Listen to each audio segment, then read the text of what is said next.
Halo, assalamualaikum warahmatullahi wabarakatuh. Apa kabar teman-teman semua? Semoga selalu sehat dalam lindungan Tuhan Yang Maha Kuasa. Pada kesempatan kali ini saya kebetulan mau pindah tanam ya. Pindah tanam yang mana? Ini yang kemarin atau tentang semayan yang ini ya, yang kutilang. Ini kelanjutannya mungkin ya. Kebetulan saya di sini juga mau pindah tanam, ada yang kutilang juga yang hasilnya bagus, yang saya yang mana kemarin setelah saya terangkan, dan juga yang udah pindah tanam seperti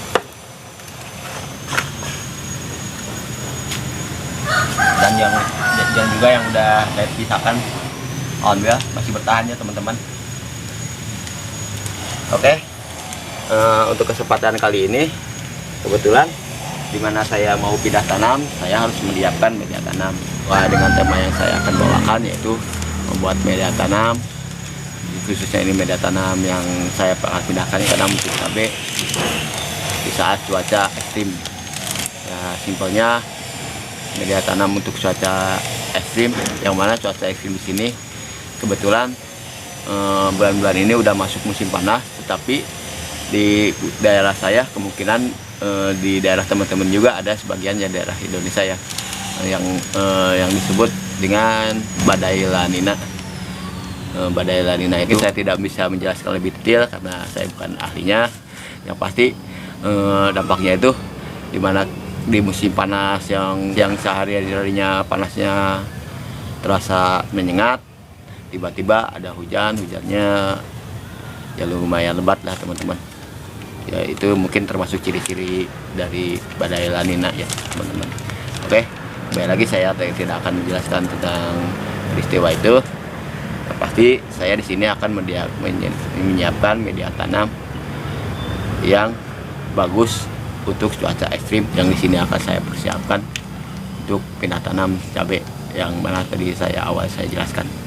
Oke, untuk bahan-bahan tersebut kembali lagi agar di cuaca yang ekstrim ini tanaman kita tetap bertahan, dimana notabene seperti saya ini petani rumahan yang tidak setiap harinya memperhatikan tanaman kita. Alangkah lebih baiknya kita mempersiapkan media tanam yang kaya unsur hara. Jadi poinnya di saat media tanam ini sudah bagus, sudah kaya unsur hara, dimana kita jarang memperhatikan unsur hara tersebut di saat cuaca ekstrim seperti ini, tanaman insya Allah 80-90% masih bisa bertahan ya teman-teman. Itu poinnya. Dan adapun bahan-bahan yang saya akan jelaskan di sini yaitu bahan-bahan yang sudah banyak mengandung unsur hara. Seperti di sini teman-teman, di sini dasarnya tentu saja karena ini bukan tanaman hias, ini tanaman buah. Saya di sini siapkan tanah. Dan untuk campuran tanah sendiri saya di sini siapkan kapur dolomit ya teman-teman. Yang mana kapur dolomit ini teman-teman sudah pada paham mungkin sebagian besar ya, mengandung Ca dan Mg ya, kalsium dan magnesium. Yang biasa oleh petani-petani besar disiapkan untuk menyiapkan ladang. Begitu juga untuk petani kecil atau petani rumahan seperti saya, bisa juga kita pakai karena kapur dolomit ini bisa menjaga pH tanah ya teman-teman. Dan yang saya campurkan dengan tanah ini selain kapur dolomit, yaitu di sini ada saya siapkan arang sekam. Yang mana arang sekam mungkin sudah banyak yang menjelaskan teman-teman. Saya juga sudah beberapa kali membuat tutorial video tentang manfaat dari alam sekam ini sendiri, yang bisa mengikat tanah karena mengandung silika yang bisa menjaga kelembaban tanah teman-teman. Selain arang sekam dan juga kapur dolomit yang akan saya campurkan dengan tanah agar tanah tetap gembur ya teman-teman, karena di saat musim kemarau atau musim hujan dampaknya yang paling menonjol itu media tanam yang mengeras ya teman-teman, memadat atau media tanam yang teksturnya menjadi keras. Bagaimana caranya agar tanaman itu tetap gembur, tetap subur? Maka dari itu selain bahan-bahan dari kapur dolomit dan juga arang sekam, kita disiapkan penggembur tanah di sini, yaitu Teman-teman bisa lihat di sini, ini adalah pupuk kandang ya teman-teman, atau bahasa ininya, bahasa umumnya kohe, kotoran hewan, yang kita akan mix dengan arang sekam, tanah, dan juga kapur dolomit. Selain itu, balik lagi agar tanah itu tetap gembur, tetap terjaga kesuburannya, agar tidak mudah mengeras atau memadat di saat musim panas yang berlebihan ataupun intensitas hujan yang tinggi. Sama aja dampaknya ya teman-teman. Dampak yang paling menonjol yang tadi saya sebutkan, yaitu media tanam yang memadat atau mengeras, yang bisa menurunkan pH tanah. Maka dari itu, selain untuk pengemburan tanah dan untuk menjaga pH tanah dari kapur dolomit dan juga bahan alami penggembur yang bisa membantu menggembur tanah seperti pupuk kandang ini, ada juga bahan penggembur tanah seperti dedaunan ya teman-teman. Di sini saya siapkan 2 dedaunan di sini, yang mana saya sudah ini ya, sudah saya cacah ya teman-teman. Seperti ini dedaunan kering, dan juga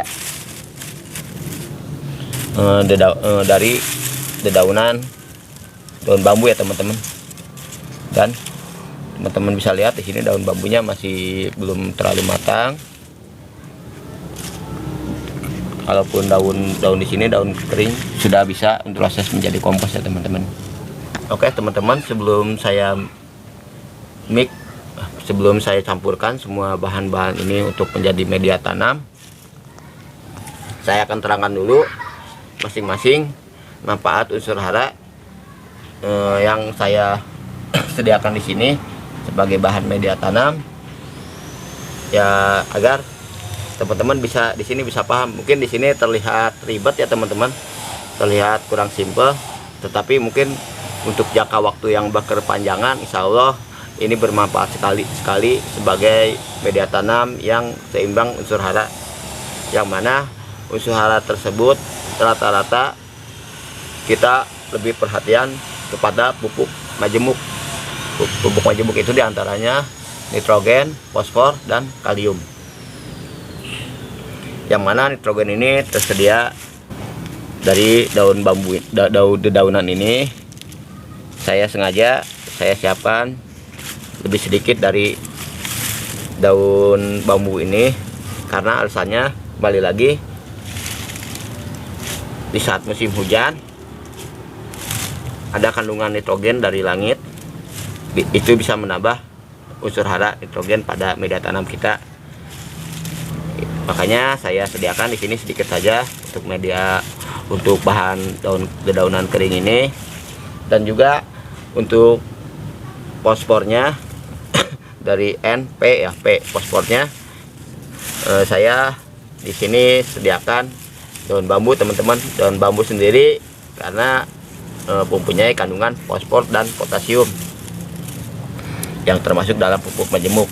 Dan untuk kalium atau kalsiumnya sendiri, kita di sini telah siapkan pupuk kandang atau kohe, yang mana bisa disupport juga oleh kapur dolomit, bisa menjaga keseimbangan pH tanah, dan juga untuk kegemburannya sendiri bisa terikat oleh arang sekam dan juga pupuk kandang.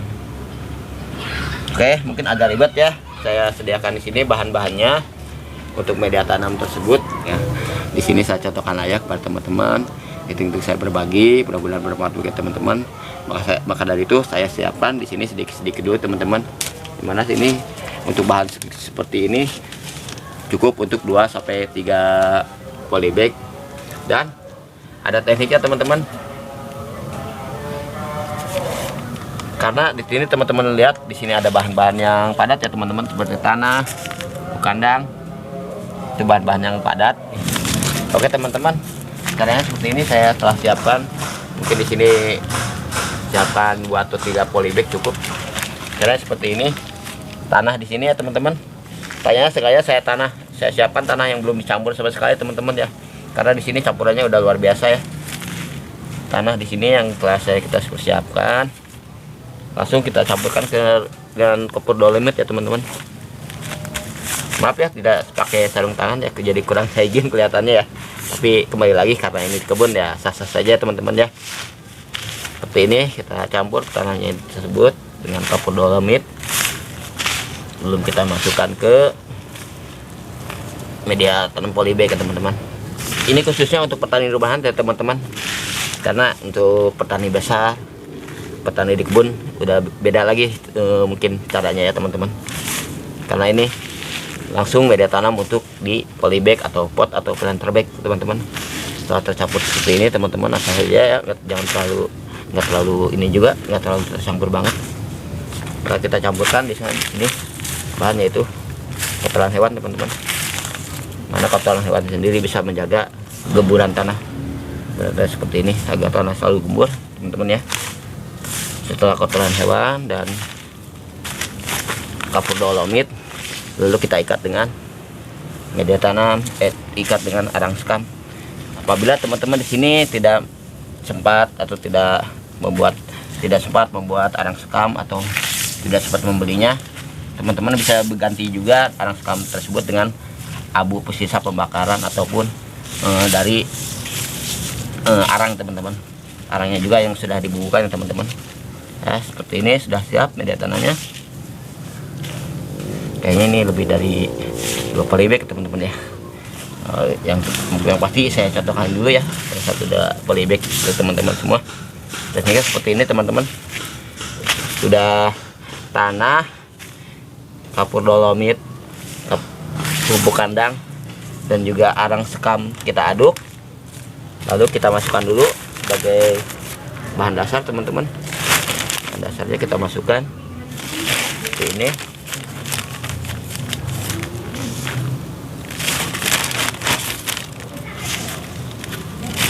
Cukupnya teman-teman ya, cukupnya polybag kira-kira ya lebih dari perempatnya teman-teman, seperempatnya seperti ini. Dan kita masukkan bahan-bahan seperti daun kering ini teman-teman. Nah, ini lebih mirip dengan lebih mirip dengan pembuatan kompos sehari ya teman-teman, yang mana saya telah jelaskan juga di dalam sebuah video. Ini sama aja dengan cara yang membuat kompos sehari. Jadi bahan mentah ini, bahan yang belum dekomposter, belum menjadi kompos, kita bisa dekomposer langsung di tanaman tersebut seiring jalannya waktu, yang mana di atasnya tetap kita kasih tanah yang telah dicampur dengan bahan-bahan tadi seperti bubuk kandang, arang sekam, dan kapur dolomit. Seperti ini teman-teman.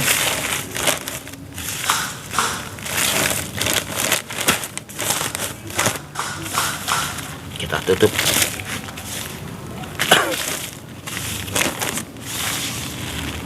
Padat ya teman-teman, karena setelah ada komposter pasti dia menurun pada itu. Oke teman-teman, biar videonya ini nggak terlalu panjang ya teman-teman.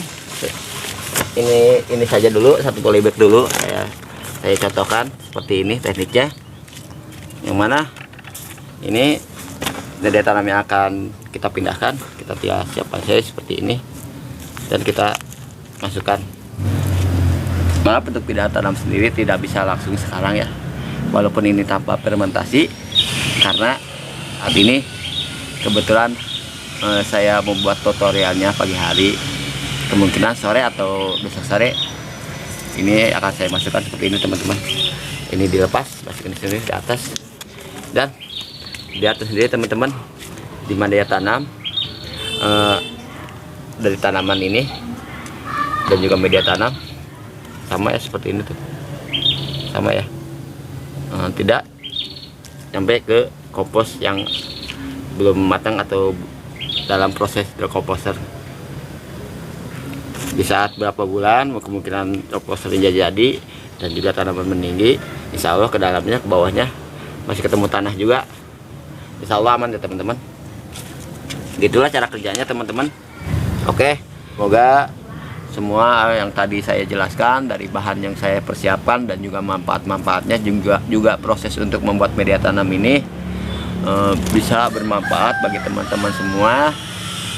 Mudah-mudahan di sini teman-teman juga paham, walaupun saya menangkannya agak berlibat ya teman-teman. Intinya bermanfaat dan bisa teman-teman gunakan juga. Terlebih di sini khususnya media tanam polybag itu untuk petani rumahan. Saya pamit. Terima kasih.